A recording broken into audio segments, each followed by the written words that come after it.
EA Sports College Football has been out for about a fourth of a year, and while it feels like it's been much longer than that, the game has still kept itself relevant in both the YouTube content sphere and the referenced across the country sphere with things like the Stadium Pulse signs and loud college football environments.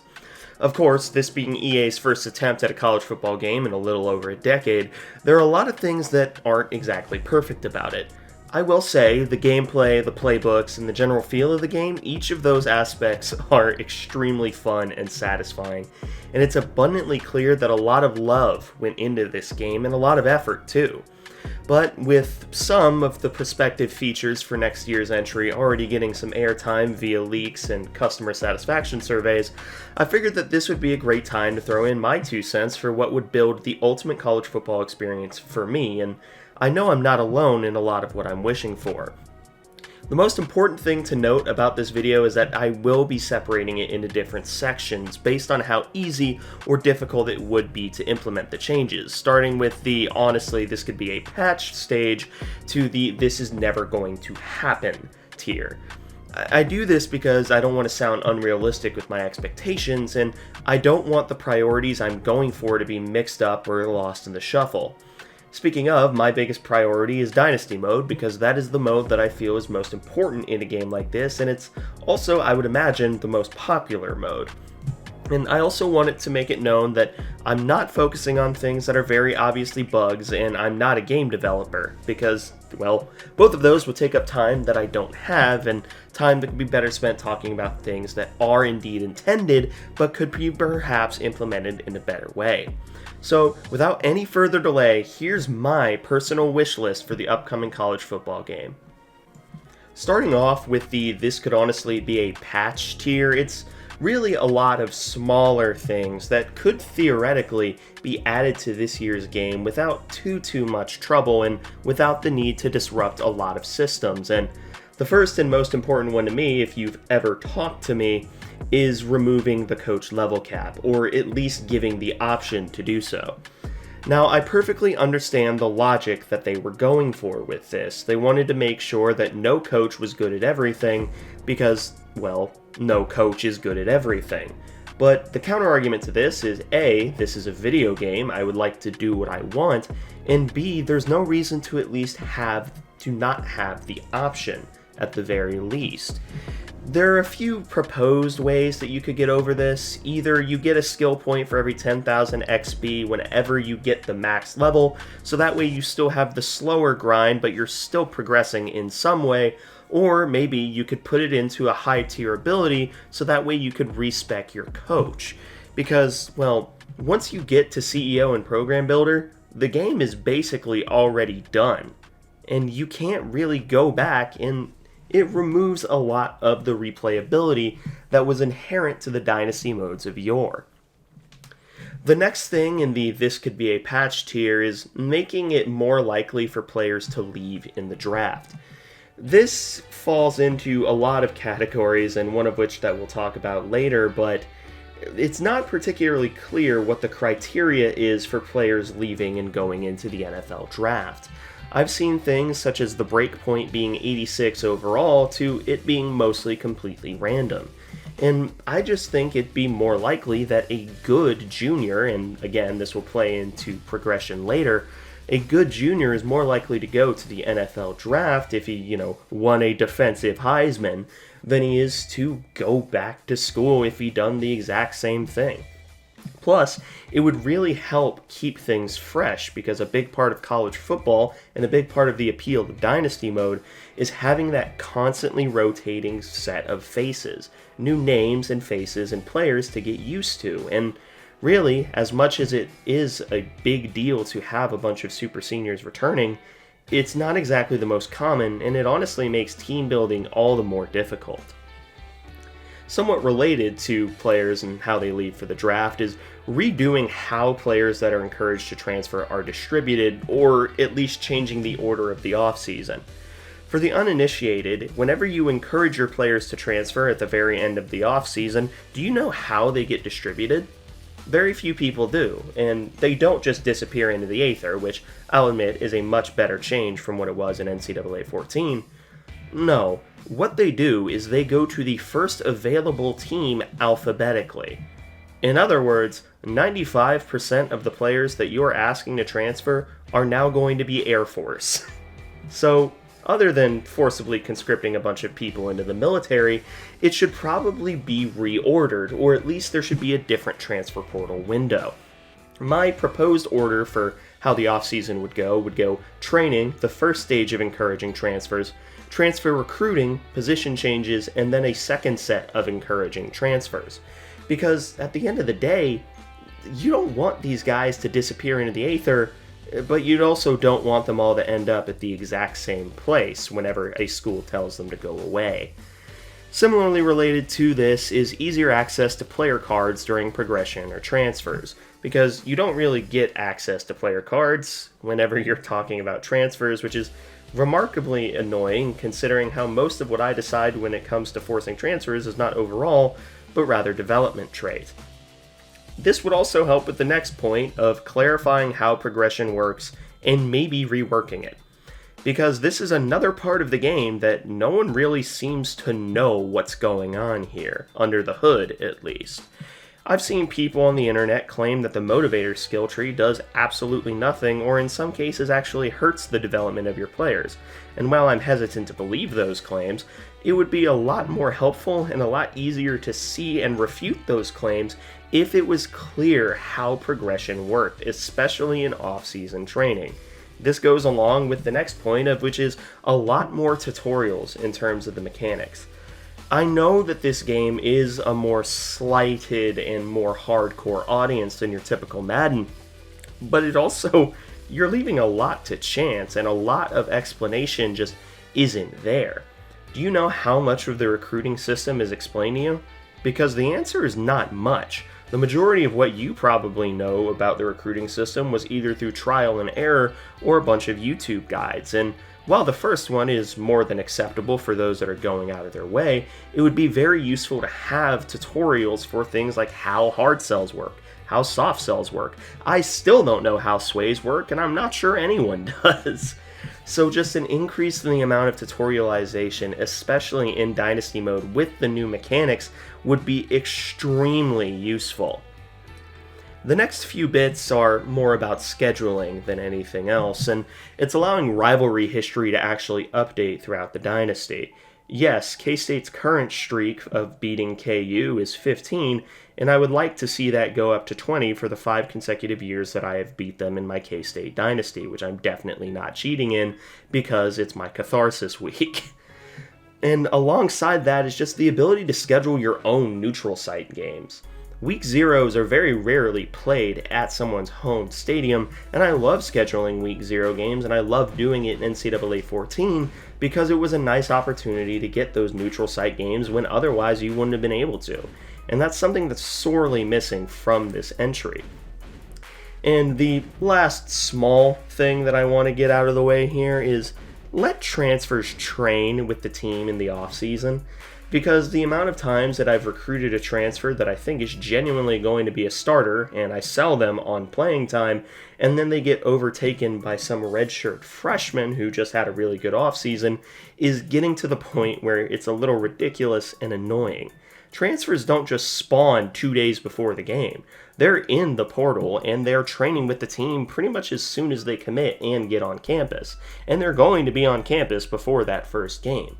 So at least let them get a little bit of the benefits of training as opposed to, having them get nothing. The next few things probably can't be added this year, but they're not really big things either. They're simple, small things that could make the game a lot better, at least for me. And first and foremost on the list is formation subs, and it's a real shame that this wasn't in this year's game, considering how the wear and tear system works. Now, I know what you're saying. Well, you can just sub them out in the formation while you are playing in the game. The downside of that is A, it takes away a lot of the strategy that I did in NCAA 14 of getting very niche players some screen time because they had a very specific skill set. You can't see their ratings and skill set in that formation subs menu. All you get is their overall. And while you could say, oh, just remember their names, you're getting to that point where you're adding so many layers of inconvenience that it's not even really worth it anymore. Having formation subs would also let you, better deal with wear and tear, but also lets people play in the actual position they're supposed to be playing. I'm tired of seeing a linebacker start playing in the edge rushing role in a 3-3 where I play a hybrid defense. And this is also something that we will talk about later. Related to formations and playbooks is the ability to sort formations and plays within a playbook. The plays part was in NCAA 14, and it's something that I loved doing. Sorting my playbook in order of runs, options, screens, short game, deep passes, play action, so on and so forth. It made everything so much easier to find and a lot more accessible. I honestly think that if you were to implement this feature, you have the potential to increase the amount of plays being run as well, as opposed to a few cheese plays that just so happen to be at the top of someone's selected playbook. Plus, having that additional customization is never going to be a bad thing. The next little few bits are about more on-the-field stuff, and the first one is having the defense move a bit more pre-snap, and this is something that I believe the newest Madden game has done relatively well, is that players aren't just static on defense. They're allowed to move, and they're allowed to look around, bluff blitzes, and not just on specific play calls either, but just naturally moving, and that's something that would add a lot of immersion as well as a little bit of gameplay depth playing defense in this game as well as playing offense against it. Staying with the in-game stuff, though talking more about tickers, it would be much better if we had a lot more variety in the in-game score ticker as you play games, instead of it rotating through a grand total of maybe 3 or 4 games, some of which aren't even in your conference. Have it be more like the actual ESPN ticker, where it goes through top 25 matchups, it goes through different conferences, and it lets you know every single game that has happened. Is that a nightmare in terms of programming? Probably, but it was done in NCAA 14 to great effect, and it was a small thing that added a lot of immersion, and while you were at halftime, it made it a lot easier to sort through what's going on specifically in your conference. It added a lot in small things, and that's basically the entire point of this category, is adding either immersion or depth through very, very small and relatively simple means. The last few bits are having to do with rivalries and transfers.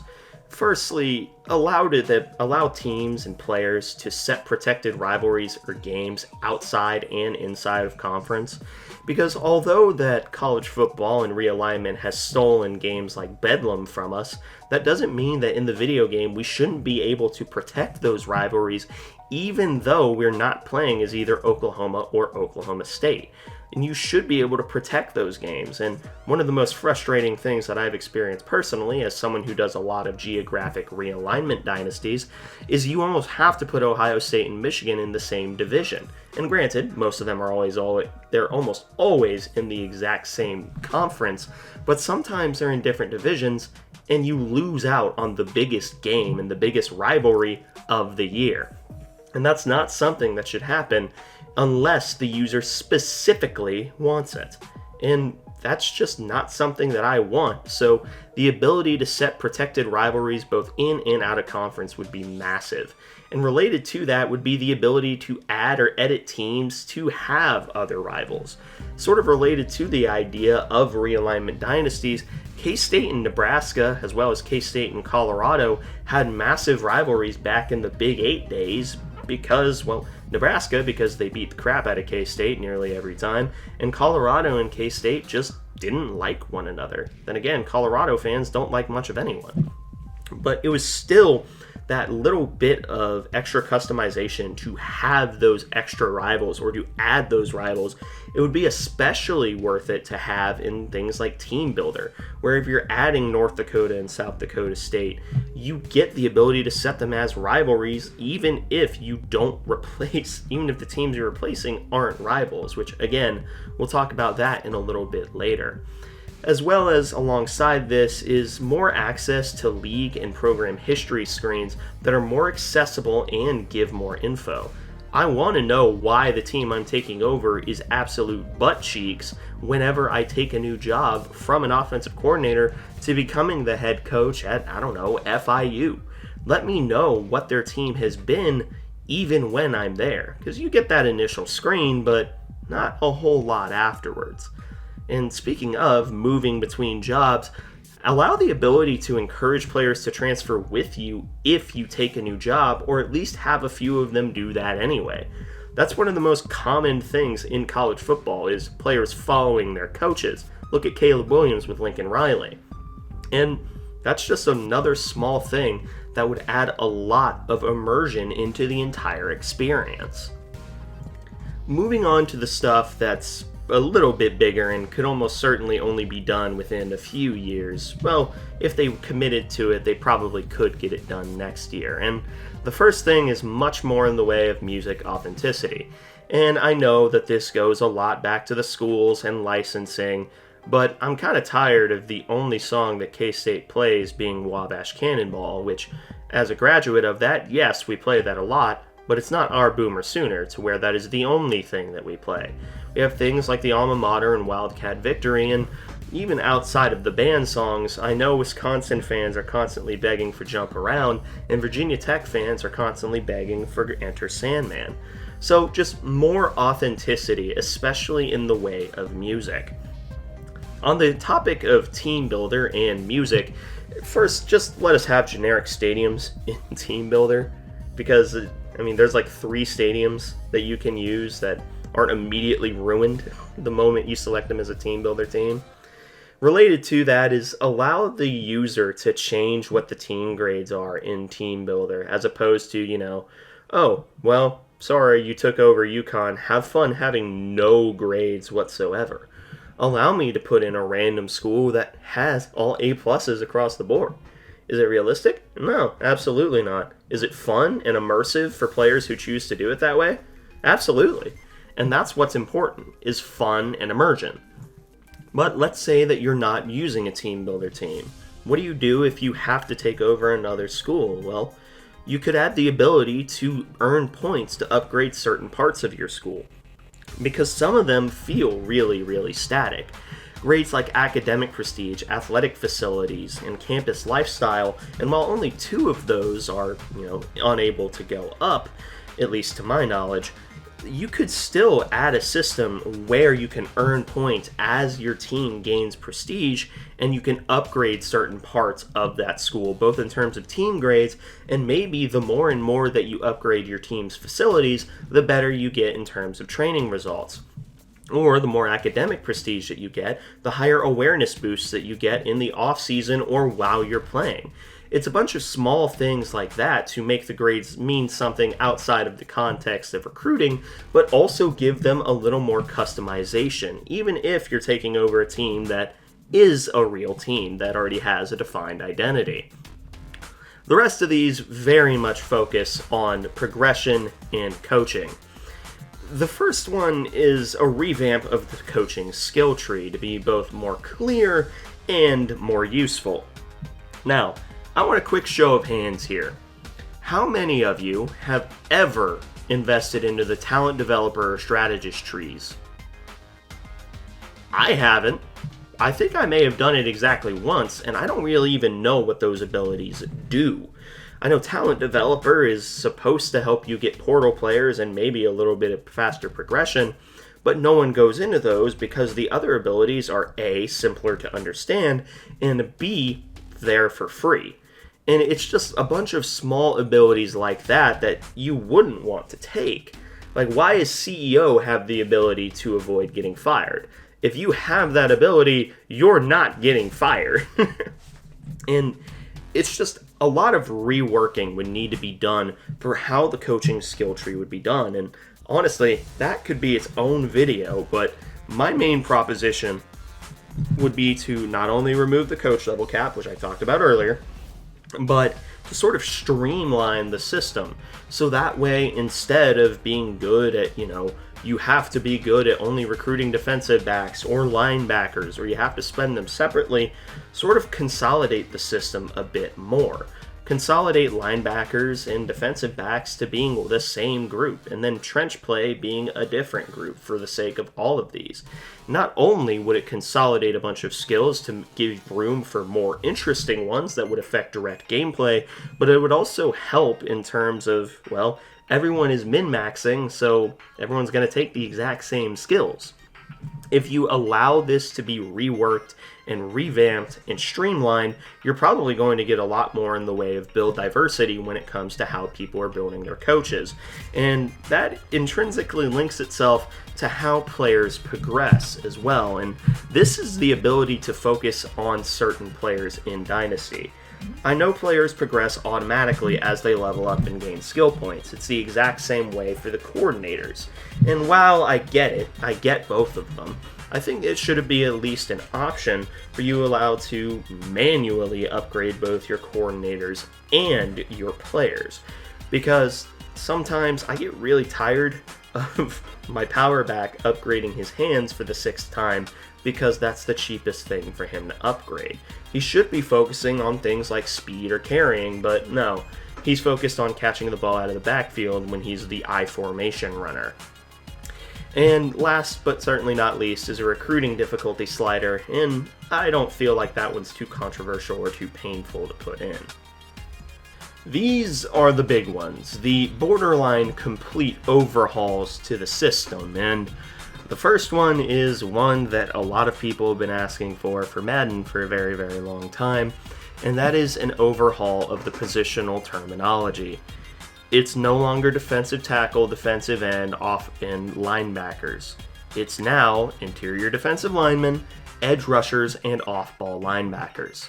That's the positional terminology of the modern day, and not having that in this game makes it a lot more difficult to recruit the proper players, but also makes the formations not work half of the time if you're running anything outside of your traditional what you have is a 4-2 or a 3-3. The moment that you get out of either of those, if those are your base playbook, you have completely screwed your depth chart. And overhauling the positional terms would really help with that, and it would make it much easier for people to recognize, oh, I'm actually recruiting an edge rusher, not an off-ball linebacker. And by people, I mean the computer, because the computer has done that for the past 10 years. And related to positional terms is a revamp of the recruiting pitch system. I understand what they were going for here, and for the most part, it actually really, really works, giving recruits a personality and things that they care about specifically in the way of grades. Here's where my issue lies. There's no recruit in the country that is going to respond the exact same way to a particular pitch, and that's something that happens a lot in this game.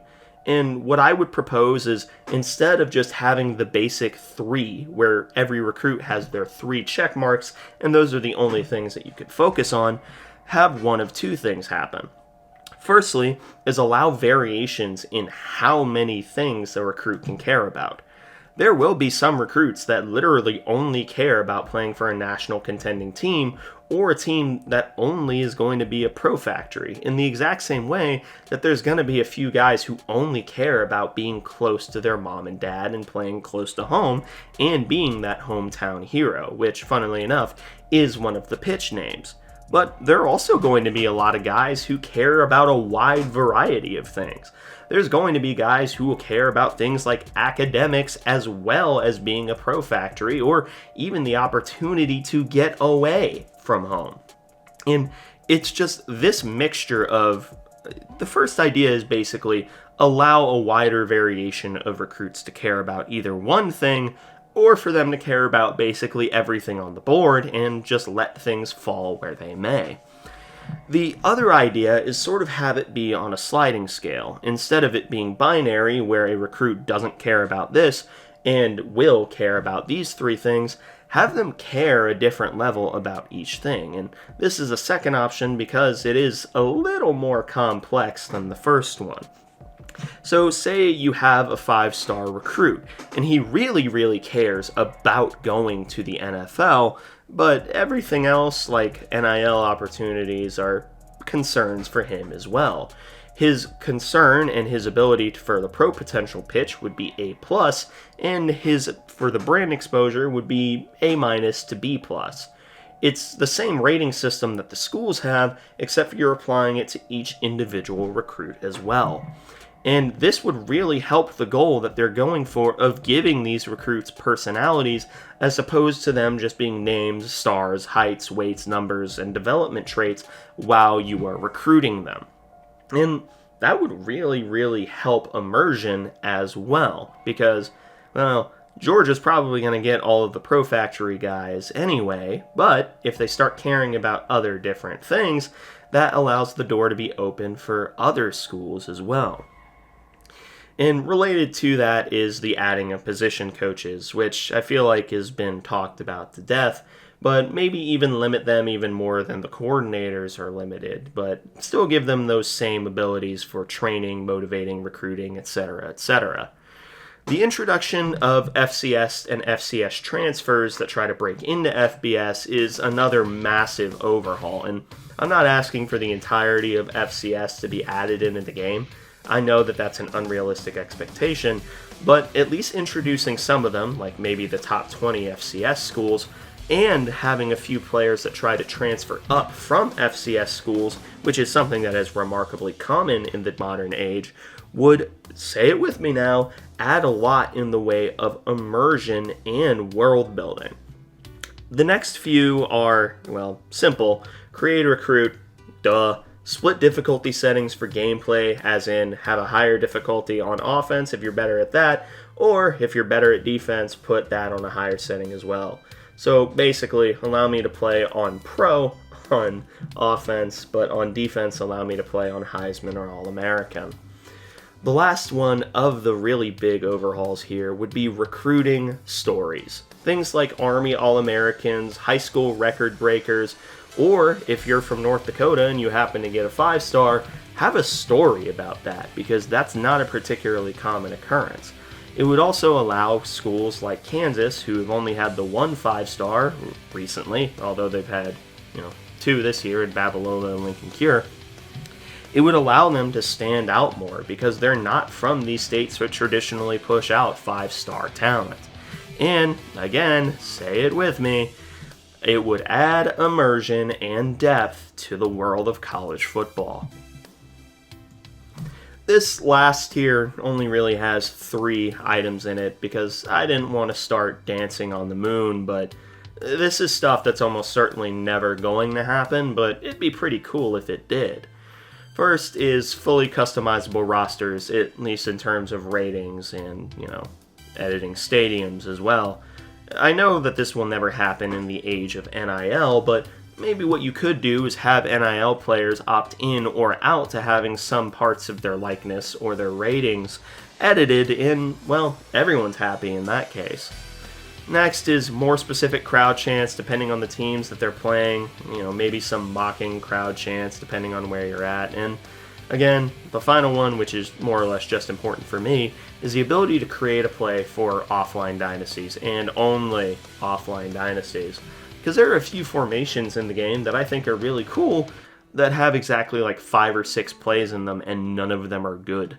I would like to be able to take those formations and make something out of them and do something interesting and creative with it, but again, this is the impossible tier for a reason. It's probably never going to happen, but again, it'd be pretty neat if it did.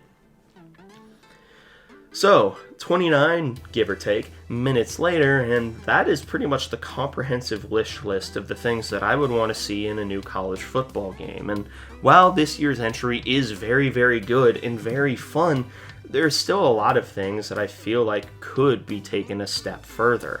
And if I had to pick my priorities here, I would almost certainly focus on the coaching staff upgrades as well as how the transfer portal and players leaving work.